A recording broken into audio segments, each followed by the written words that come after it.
Thank you so much for joining us here to play this digital documentary escape game. I'm Christopher Cantwell, the writer of the comic She Could Fly, which inspired this game. I'm Martin Morasso, and I'm a comic book artist. I received an email from Karen Berger asking if I was available to do a book with her, and it was like a really nice story, and the mental health issue was pretty important to me.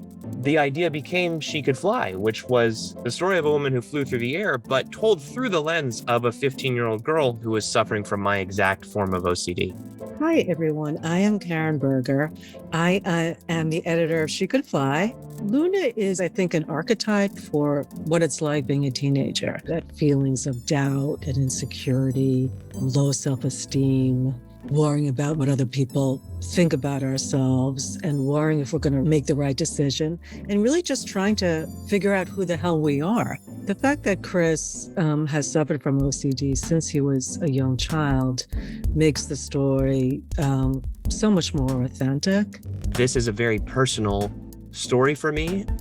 So good luck, go forth, see if you can escape this game, and you might see me again knocking about in there as well.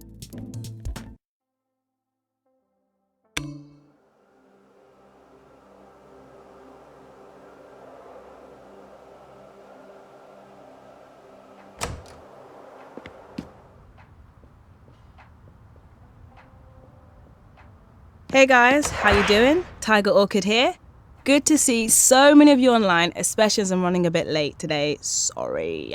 Hey chat, what's going on? I've got my caffeine fix, got my snacks. So we've got this new game, She Could Fly digital documentary escape game. All right, so we're gonna have to help each other out here.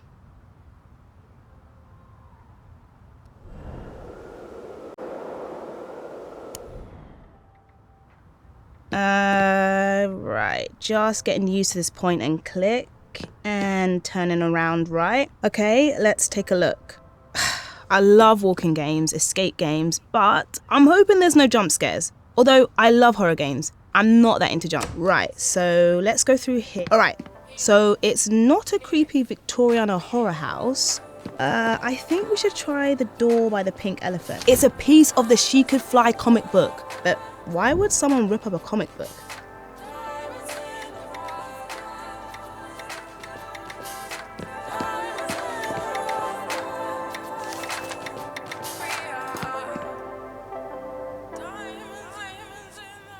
And another piece of what looks like a comic.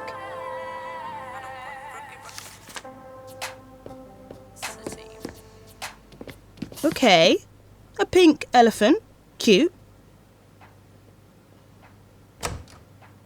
Okay, it all looks normal in here. It's a bit meh. Well, look here, another comic piece. I prefer it when you find money in the mess.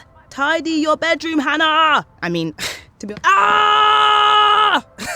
No, I'm only joking, I'm joking. Just pretend there's a jump scare. Sorry, I hope I didn't freak you out. The chat is going crazy. Nice, you found all the pieces. Maybe you can read a bit of the comic.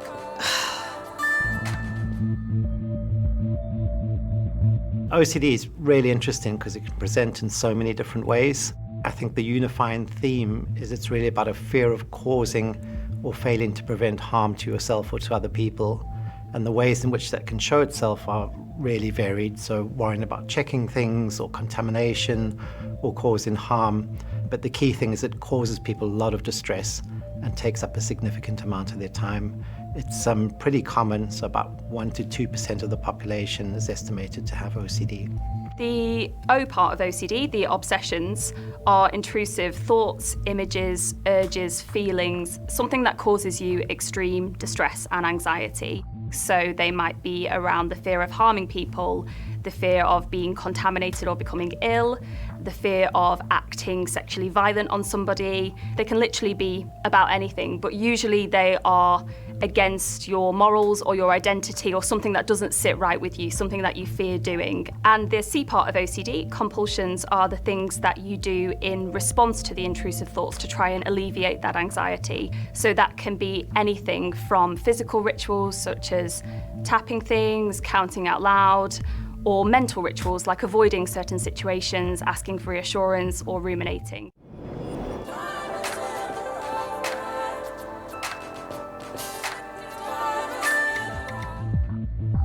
OCD works as a kind of cycles. When the thought comes along, for me, I'll feel really endangered. And because of that feeling of danger, I feel like I need to do something to get rid of it. So I do a compulsion, and for me, that's an internal compulsion. That, for a short term, alleviates the anxiety. It makes us feel a little bit better. But over time, it tells our brain, actually, you do need to do a little compulsion to get yourself to feel better. So we enter this cycle of experiencing intrusive thoughts, feeling endangered, needing to do a compulsion to get rid of it. So the cycle continues. I was actually studying abroad in Melbourne, and it was probably one of the happiest times of my life. And then I just got plagued with these really terrifying intrusive thoughts. I won't go exactly into the different thoughts, but yeah, they were just really, really scary and made me fear my own mind. I think OCD is like an overactive alarm in your head. It's like going around with radio fear on all the time. It really constrains your world, it shrinks it, and it makes you hyper-focused on things that don't matter to anyone else. When I first realized that what I had was OCD, it was quite scary because I had a certain idea that OCD was just about cleaning because of the way I grew up. I had only ever been exposed to the idea of OCD from obsessive compulsive cleaners. And my mum and I used to watch it, and she used to always say to me, if I don't clean my room, this is what's going to happen. What it feels like for me is that I'm in a boxing ring and there's someone else in the boxing ring and it's also me, and I'm relentlessly beating myself up and I can't keep my gloves up. I think I use that phrase a lot when things are just feeling overwhelming in my life, which is I just feel like I can't keep my gloves up, I can't keep my guard up, and so you just end up on the ropes, and I continue to feel like I'm being pummeled, right? And that my mind is being relentless with me.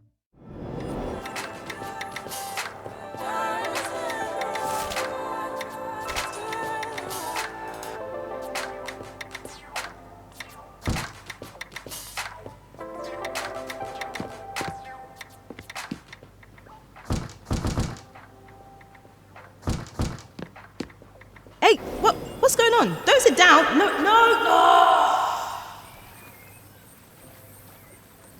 Okay, you're back. Cool. Woo! I was having a bit of a heart attack there. Look, I can't seem to hear what's going on when we sit in that chair, so might be my headphones or something, but maybe let's not do that.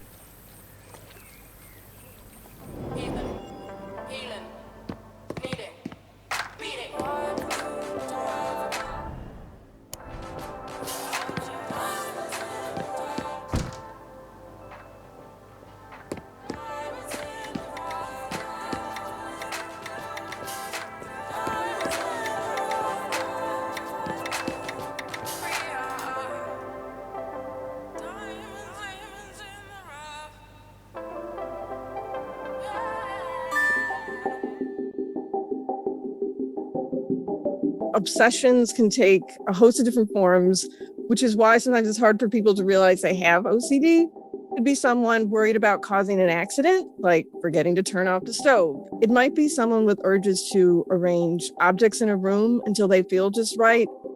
It could be feeling the urge to compulsively urinate. And I'd say that the ones that the public seems to know more about involve obsessions with themes about contamination and germs, symmetry, order, or causing inadvertent harm. I often kind of think of intrusive thoughts as a kind of spam email. So all of us kind of get intrusive thoughts. It's not just common to OCD. So while we're walking around, we're constantly being bombarded by these spam emails. And most of the time we've got spam filters active. So we kind of, on some level, recognize that the thought we've had is not really relevant to what we're talking about right now. Occasionally, some spammy thoughts will kind of work their way through to our inbox, and they can be mislabeled as high priority. You've got to deal with this right now. And that trips up a lot of people when they start worrying compulsively about something, that they take a sort of benign, spammy, intrusive thought and start to prioritize it and treat it like it's something that really is important and does need to be dealt with there and then. My first memories are when I was 8 years old. My dad had just died, and I remember I started to get these really anxious feelings.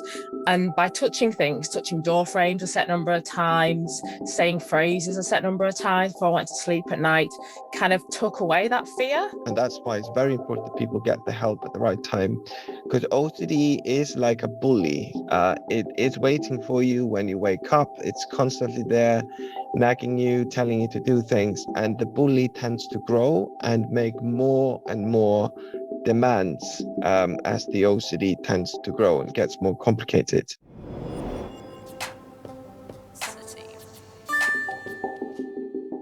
There's pretty much always like a really meaningful link between the obsessional thoughts that people have, the thoughts of harm occurring or the intrusions, and the compulsions that people do. If, for example, you're having obsessions that you might stab a family member across the dining table, then the compulsion might be to sit further away from that person or to not be anywhere near a sharp knife. If your obsession was that you might blaspheme, you might do rituals of trying to push those thoughts out of your head or to pray for forgiveness. My first experience with OCD was when my mum would go to work as a teenager. If she wasn't home by 8 p.m. every day and it was like 10 minutes late, she was 10 minutes late, I would flick switches, I'd be super anxious. And I remember one of the biggest compulsions I had as a teenager was I was doing some exercise at home and I was doing some lunges and I was counting reps in my head, and anytime I got an intrusive thought, I would start the rep all over again. And the next day my knees were bruised purple because I was compulsively exercising. And that's when I knew something didn't feel quite right. When I was 12, 13, my mum got a brain tumor, and my OCD kind of manifested in, again, trying to control everything, but I never knew anything about OCD during this time. Absolutely nothing. It waxed and waned probably until I was like 24. This is when I was diagnosed. I had really bad health anxiety. I was convinced I was going to die and no one could tell me otherwise. I ended up having to go to a psychiatric hospital and stay for 3 weeks. And that's when they diagnosed me with OCD. I was doing so many compulsions to check for illness.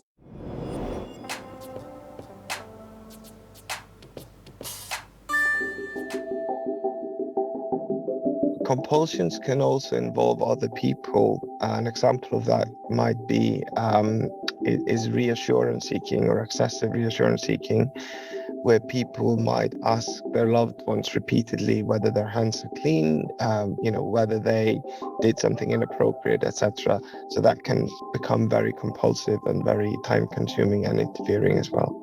When I was 19, I looked it up, unwanted intrusive thoughts or unwanted scary thoughts, and I found out that there was a thing called OCD and there was a nickname called Puro for people like me who were experiencing these intrusive thoughts but who were only using kind of mental, invisible compulsions like thinking over and over a past event, ruminating, worrying, and seeking reassurance from others. There were people who were doing these things but not washing their hands, not counting, not tapping, not switching lights on and off. People are often not quite sure why they're doing them, but they know that they do reduce their anxiety. And that's the first thing that they want to act on. Okay, well, that was pretty moving stuff. And they were real people, right? So watching these films, that's going to help us. Okay, can you hear that lock sound? Or someone's trying to tell us something. All right, let's get out of here.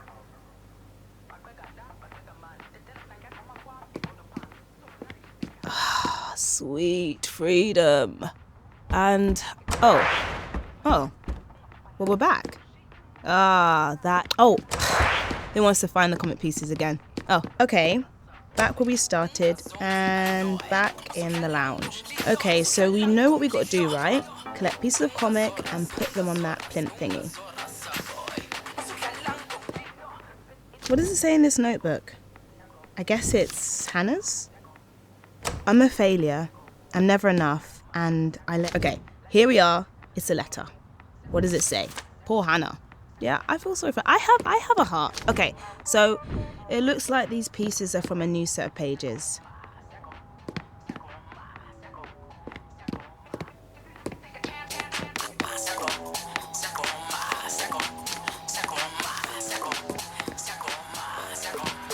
Oh, come on. No, come back, please.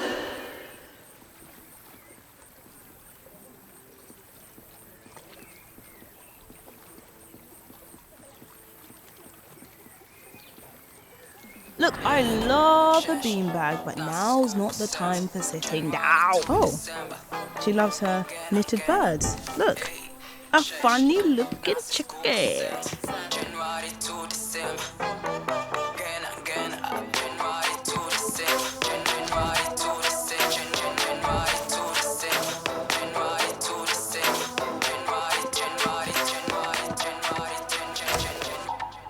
Ah, a kitchen, right.